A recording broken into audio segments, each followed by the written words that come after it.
Athaliah BC 841 മധ്യേഷ്യയിൽ ഭരണത്തിലുണ്ടായിരുന്ന രാജാവാണ് അഹസ്യാവ്. വെറും ഒരു വർഷം മാത്രമേ അഹസ്യാവ് അവിടെ രാജാവായിരുന്നുള്ളൂ. അഹസ്യാവിൻ്റെ അമ്മ അഥല്യയെ അഹസ്യാവിൻ്റെ പിതാവ് യഹോരാം അയൽരാജ്യത്തു നിന്നും വിവാഹം ചെയ്തു കൊണ്ടുവന്നിട്ടുള്ളതായിരുന്നു.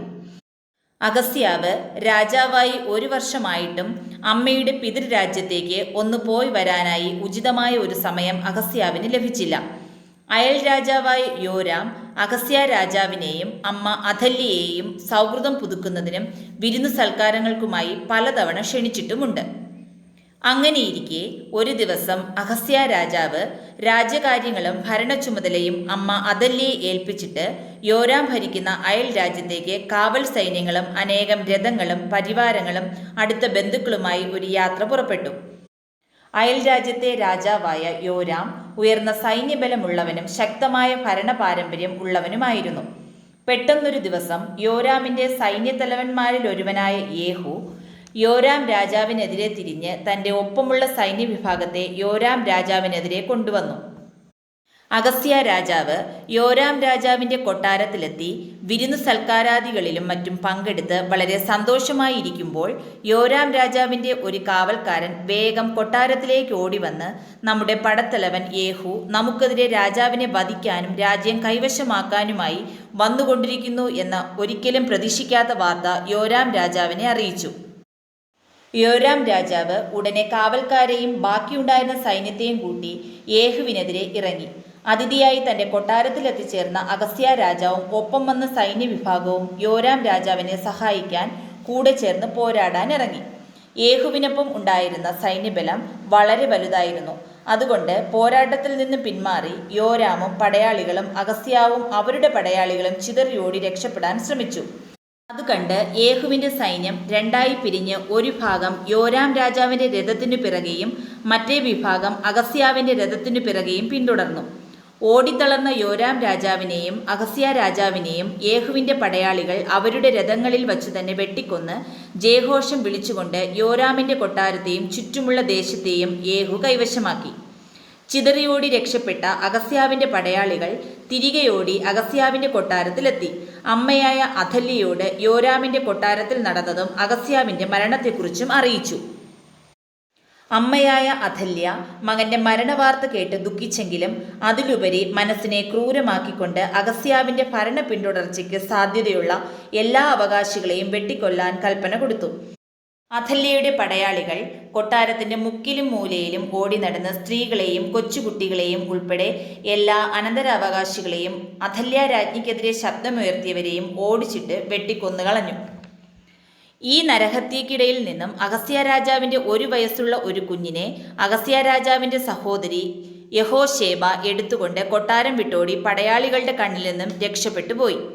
അഥല്യ രാജ്ഞി അവഗണിച്ചുപേക്ഷിച്ചിരുന്ന ദേവാലയത്തിൻ്റെ പുരോഹിതൻ യഹോയാദയുടെ കൈകളിലേക്ക് യഹോശേബ കുഞ്ഞിനെ ഏൽപ്പിച്ചു. അങ്ങനെ അഥല്യ രാജ്ഞിയുടെ ക്രൂരതയിൽ നിന്നും രക്ഷപ്പെട്ട് ആ കുഞ്ഞ് യഹോയാദ പുരോഹിതൻ്റെ സംരക്ഷണയിൽ വളർന്നു വന്നു. അഥല്യ ദേശത്തെ അടിച്ചമർത്തി ഭരണം തുടർന്നു. ജനത്തിൻ്റെ മേൽ അനാവശ്യ നികുതി ഏർപ്പെടുത്തുകയും ജനത്തിൻ്റെ ആരാധനാരീതി മാറ്റിക്കൊണ്ട് അഥല്യ ആരാധിക്കുന്ന ദേവന്മാരെ ആരാധിക്കാൻ ജനത്തെ നിർബന്ധിക്കുകയും ചെയ്തു. എതിർത്ത് ശബ്ദമുയർത്തുന്നവരെ ക്രൂരമായി ശിക്ഷിക്കുകയും കൊല്ലുകയും ചെയ്തിരുന്നു. അന്നുവരെയും ജനം ആരാധിച്ചിരുന്ന ആലയത്തിലെ വിലപിടിപ്പുള്ള ഉപകരണങ്ങളെ അഥല്യ അവിടെ നിന്നും മിഥ്യാമൂർത്തികളുടെ പൂജാഗിരികളിലേക്ക് മാറ്റിക്കൊണ്ടുപോയി വച്ചു. ജനം ആരാധിച്ചിരുന്ന ആലയത്തെയും അതിൻ്റെ ചുറ്റുമതിലിനെയും കേടുപാടുകൾ വരുത്തി ഉപയോഗശൂന്യമാക്കി. ഇങ്ങനെ പല കാരണങ്ങളാലും അഥല്യയുടെ ഭരണത്തിന് കീഴിൽ ജനം പൊറുതിമുട്ടി നിലവിളിച്ചു. ഇത് കണ്ട് സഹികെട്ട് യഹോയാദ പുരോഹിതൻ ജനത്തിൻ്റെ ഇടയിലേക്ക് ഇറങ്ങിച്ചെന്ന് ഒരു ഭരണമാറ്റമുണ്ടാക്കുന്നതിനെക്കുറിച്ച് ആലോചിച്ചു.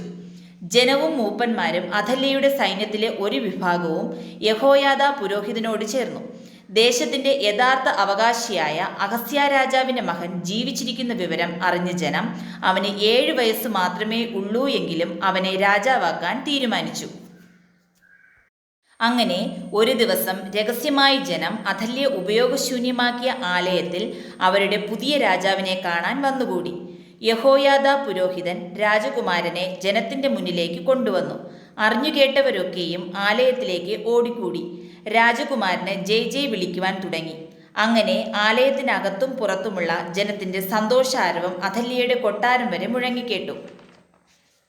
ഒരു പുതിയ രാജാവ് വന്നിരിക്കുന്നു എന്ന് അഥല്യയുടെ കൊട്ടാരത്തിൽ അറിഞ്ഞ് അഥല്യ സൈന്യവുമായി വന്ന് വലിയ ജനക്കൂട്ടത്തിനിടയിലൂടെ ആലയത്തിനുള്ളിലേക്ക് പ്രവേശിക്കാൻ തുടങ്ങി. ജനം അഥല്യയെയും ഒപ്പം വന്നവരെയും ആലയത്തിനുള്ളിലേക്ക് പ്രവേശിക്കാൻ അനുവദിച്ചില്ല. കോപാകുലയായ അഥല്യ അവിടെ കൂടിയിരിക്കുന്ന ജനത്തെ മൊത്തം വെട്ടിക്കൊല്ലുവാൻ സൈന്യത്തിന് കൽപ്പന കൊടുത്തു. കൽപ്പനയുണ്ടായിട്ടും തന്റെ സൈന്യം വേണ്ടതുപോലെ പ്രതികരിക്കുന്നില്ലെന്ന് മനസ്സിലാക്കിയ അഥല്യ സംശയം തോന്നി വേഗം പിന്തിരിഞ്ഞിറങ്ങി കൊട്ടാരത്തിലേക്ക് ഓടിപ്പോകുവാൻ ശ്രമിച്ചു. എന്നാൽ ജനം പിന്തിരിഞ്ഞോടിയ അഥല്യയുടെ പിന്നാലെ ഓടി രാജ്ഞിയെയും അവളോടൊപ്പം ഉള്ളവരെയും പിടികൂടി മലയുടെ ചരിവിലെ മറവിൽ കൊണ്ടുപോയി കൊന്നുകളഞ്ഞു.